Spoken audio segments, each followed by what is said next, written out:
समय सर्दी के प्रकोप की वजह से वाहनों से सफर करना काफी मुश्किल हो रहा है।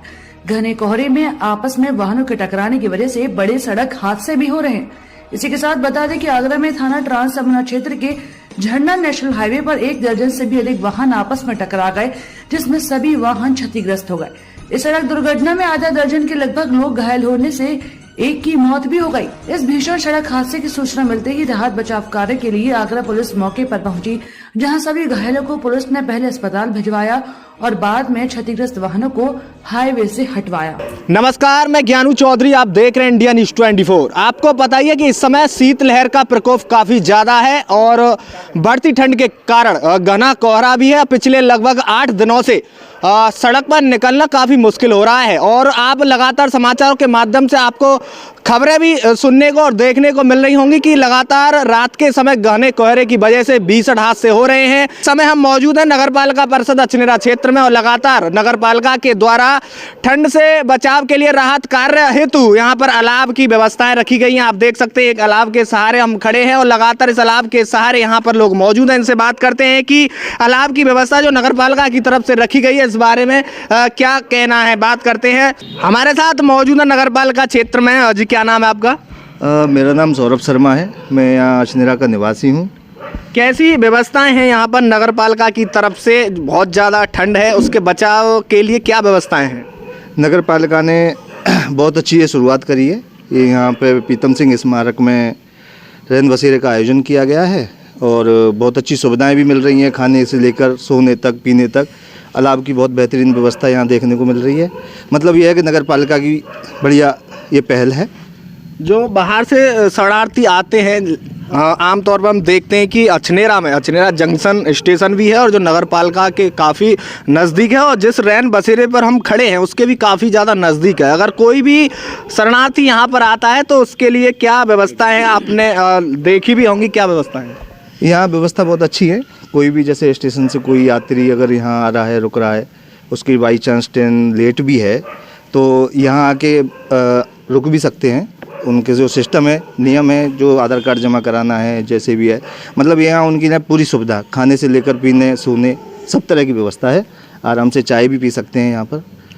नगर पालिका की तरफ से अलाव की व्यवस्था रखी गई, इस बारे में क्या कहना चाहोगे? बड़ा ही सुंदर तरीके से यहाँ नगर पालिका परिषद द्वारा जो आयोजन चला जा रहा है बड़ा सुंदर है और मैं तो चाहता हूँ कि सब जगह ऐसे अलाव हर चौराहे पे, प्रत्येक चौराहे पे अलाव रहे, जिससे कि कोई मुसाफिर अगर कहीं जाने में अगर देर हो जाती है उसे तो वो अपने हाथ सेक सके, जिससे कि ठंड से बचाव हो सके उसका। और नगर पालिका प्रतिनिधि महेंद्र सिंह भगत लगातार राहत बचाव कार्य के अलाव की व्यवस्था के लिए जो भी संसाधन है उनको जुटा रहे हैं और नगर पालिका के कर्मचारियों के द्वारा जनता तक पहुंचा रहे हैं। अगर कोई भी आपको सुझाव देना है तो क्या सुझाव देना चाहोगे? बड़ा ही सुंदर कार्य कर रहे हैं और ऐसे ही लगातार चलता रहे, बस यही है उम्मीद हमसे। तो नगर पालिका परिषद अछनेरा क्षेत्र में लगातार हम देख रहे हैं कि पिछले 2 दिनों से अलाव पर काफ़ी फोकस दिया जा रहा है और इस संबंध में आज बैठक भी हुई थी। तो बैठक में लगातार यही दिशा निर्देश दिए गए हैं कि जो भी प्रमुख स्थल है जहाँ पर ज़्यादातर भीड़ भाड़ रहती है वहाँ पर अलाव 24 घंटे रहने चाहिए, लगभग सर्दियों के समय में। इस बारे में क्या कहना चाहोगे? कैसी व्यवस्था है नगर पालिका की तरफ से? नगर पालिका अछनेरा की तरफ से सबसे बड़ी बात यह है कि नगर पालिका अछनेरा के अधिशासी अधिकारी के बढ़ाना की तरफ से और चेयरमैन प्रतिनिधि महेंद्र भगत की तरफ से जो भी अभियान चला जा रहा है अलाव जलाने का बहुत ही सुगम है और लोगों के लिए बहुत ही लाभदायक है। इससे ठंड से बचने के लिए लोगों के लिए बहुत अच्छा तरीका है। कोई भी व्यक्ति स्टेशन से उतर करके आता है तो वो सीधे शहीद प्रीतम सिंह स्मारक में संपर्क करे और वहाँ पर जो भी ड्यूटी पे कर्मचारी तैनात है उनसे संपर्क करके तो वहाँ पे वो आराम से रात्रि व्यतीत कर सकता है और ठंड से बच सकता है। सुझाव अगर आपको कुछ देना हो तो क्या सुझाव देना चाहेंगे? सुझाव यही देना चाहेंगे कि जितने भी हमारे बाज़ार में चौराहे हैं, जैसे कि कोतवाली चौराहा है, बस स्टैंड है, बाज़ार में भी मेन पॉइंट है जहाँ पे चौकीदार रात को ड्यूटी कर रहे हैं, उनके लिए भी अलाव की व्यवस्था होनी चाहिए। क्योंकि देखा गया रात्रि में जो चौकीदारी कर रहे हैं बाज़ार में उनके लिए अलाव के लिए कोई व्यवस्था नहीं। वो ठंड में अकेला चौकीदार वहाँ बैठा रहता है और रात्रि भर गश्त करता रहता है, तो इसलिए उनके लिए भी विशेष करके बाज़ार में भी अलाव जलाने की व्यवस्था की जाए। बिल्कुल, लगातार इनका कहना है और सुझाव हेतु ये कहना चाह रहे हैं कि जहां पर अभी तक अलाव की व्यवस्था नहीं की गई है वहां पर अलाव की व्यवस्था हो। उसमें से एक उदाहरण के तौर पे इन्होंने बताया अछनेरा का जो मेन मार्केट है और वहां पर सर्राफा का भी बाजार है, यानी कि मेन मार्केट में ही सर्राफा बाजार है। तो सर्राफा बाजार में ड्यूटी हमेशा रात के समय रहती है 12 महीने। तो इस समय सर्दी है तो बहुत ज़्यादा वहाँ पर ड्यूटी के दौरान सर्दी का सामना जो ड्यूटी पर तैनात जो भी गार्ड वगैरह होते हैं उन्हें करना पड़ रहा है। तो वो एक अलाव के सहारे अपनी रात की ड्यूटी अच्छे से कर सकें, इस बारे में सुझाव देना चाह रहे हैं। तो हम आशा करते हैं कि ये खबरें हमारी चेयरमैन प्रतिनिधि महेंद्र सिंह भगत और नगरपालिका अछनेरा के कर्मचारियों के पास तक भी पहुंचेगी।